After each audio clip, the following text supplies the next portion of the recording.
Welcome to WOLnews.com. This is the Wednesday night show, the Lycoming College football show. And if you live in Williamsport, you know we had a pretty big rainstorm, and Lycoming College anticipated that apparently, because they moved our media time from 3 o'clock is when I usually get there, quarter 3, 3 o'clock, to 4:45. I couldn't make that, so I thought tonight I would just do a video from home and talk about a couple of things. How can we look to the Albright game without really discussing that football game down at Widener?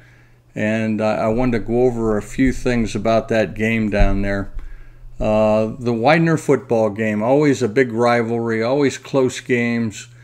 And I guess you might call me sort of a complainer, a whiner, because, wow, the start of that game, there were yellow flags flying everywhere.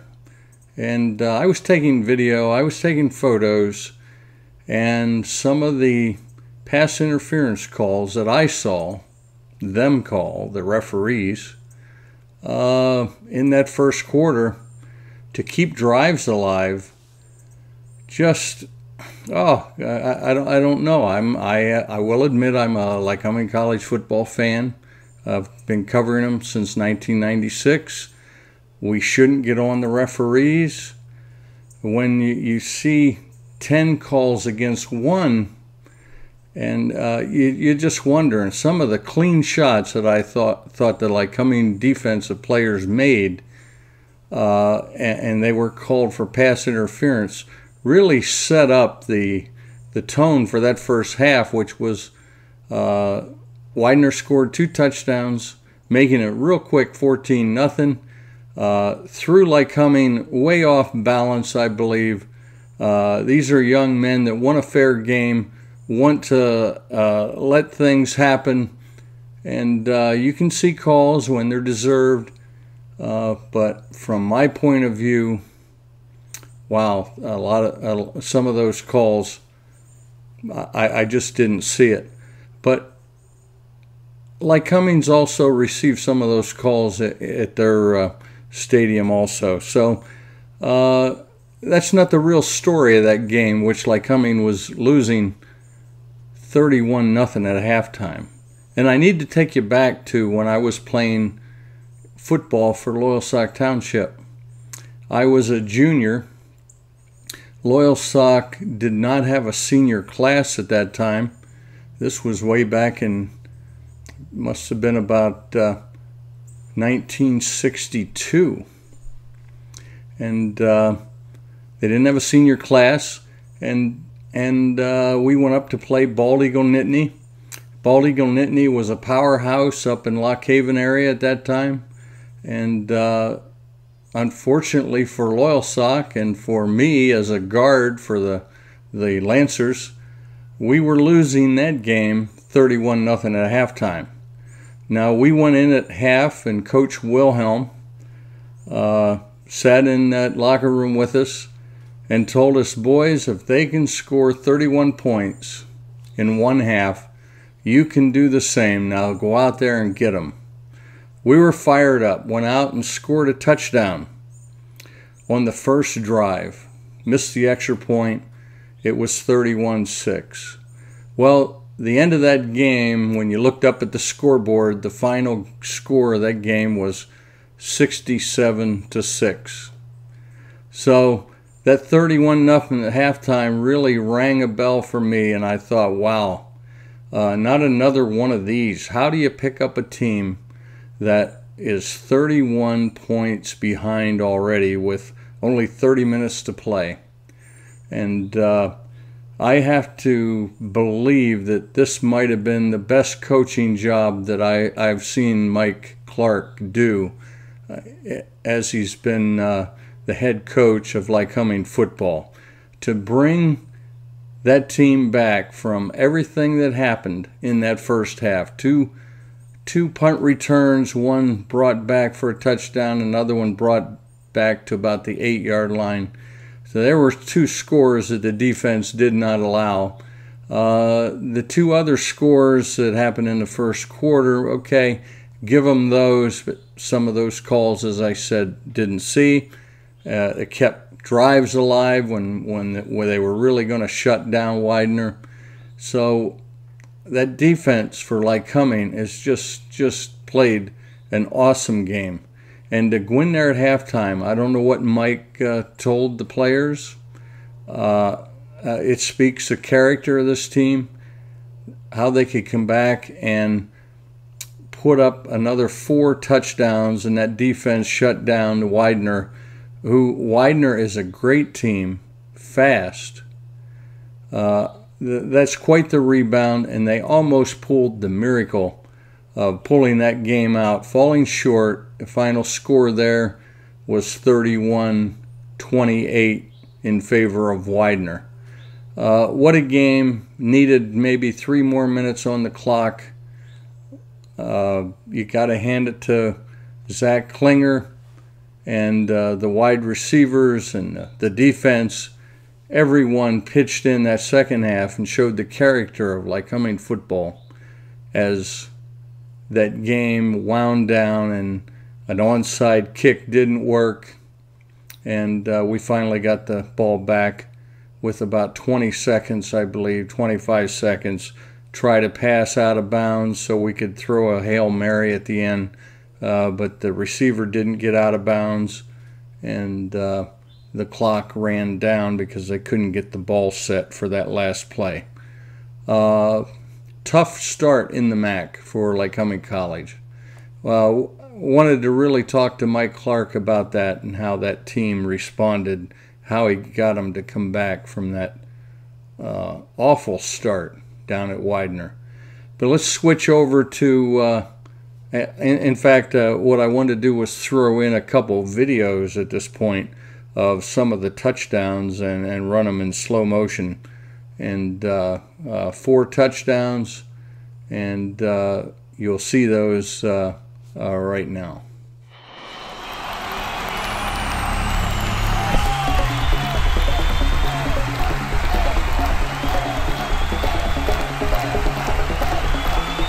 Quarterback Zach Klinger takes the snap.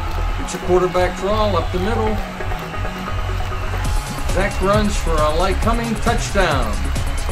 It's Lycoming 7, Widener 31.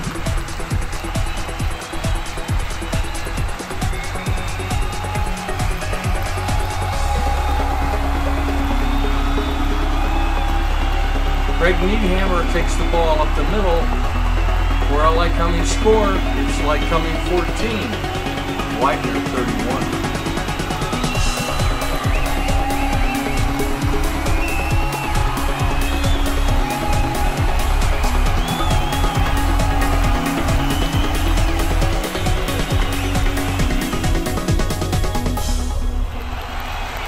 Zach Klinger throws down the left side and finds Greg Kovacs at the 1-yard line. Lycoming, 1st and goal from the Widener 1.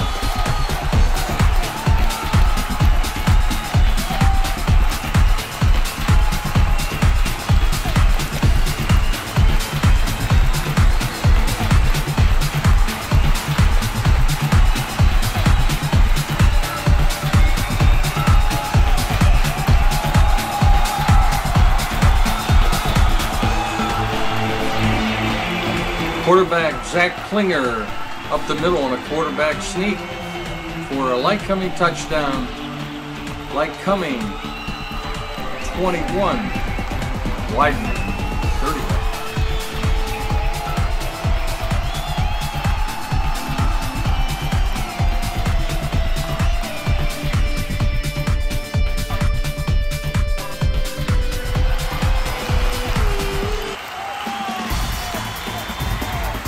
Zach Klinger takes the snap. He finds Jarrin Campman open at about the 7-yard line of Widener. Jarrin takes it in for the Lycoming touchdown. It's Lycoming 28, Widener 31.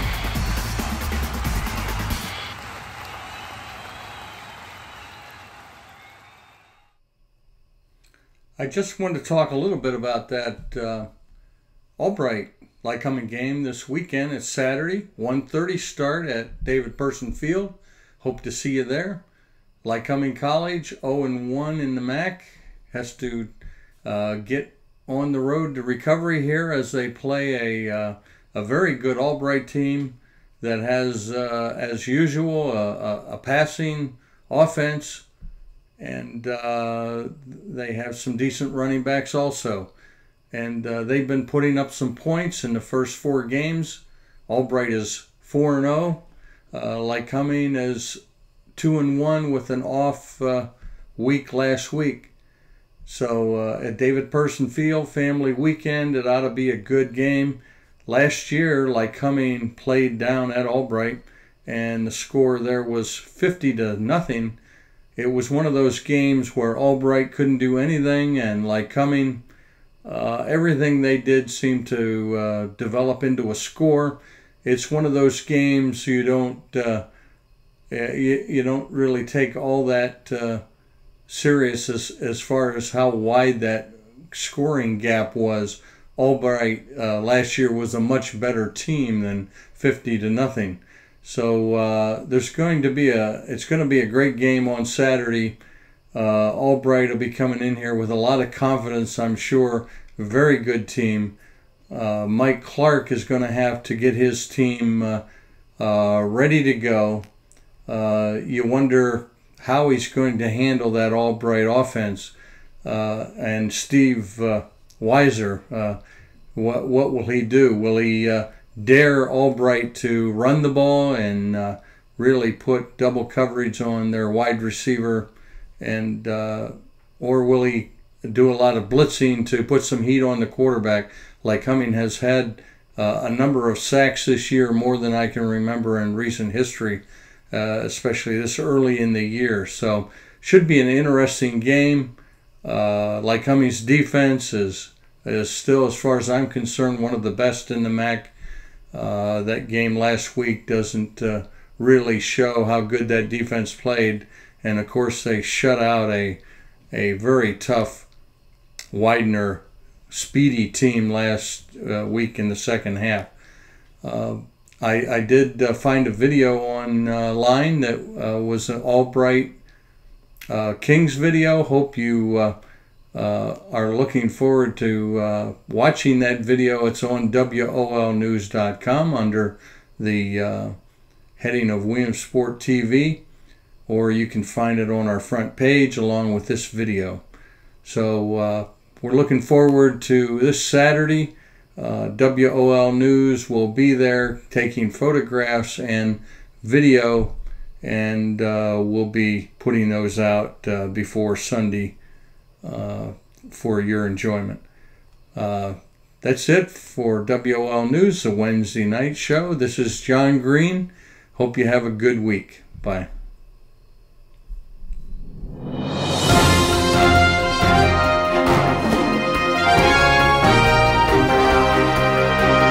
This has been a recording by WOLnews.com, your Lycoming College football connection.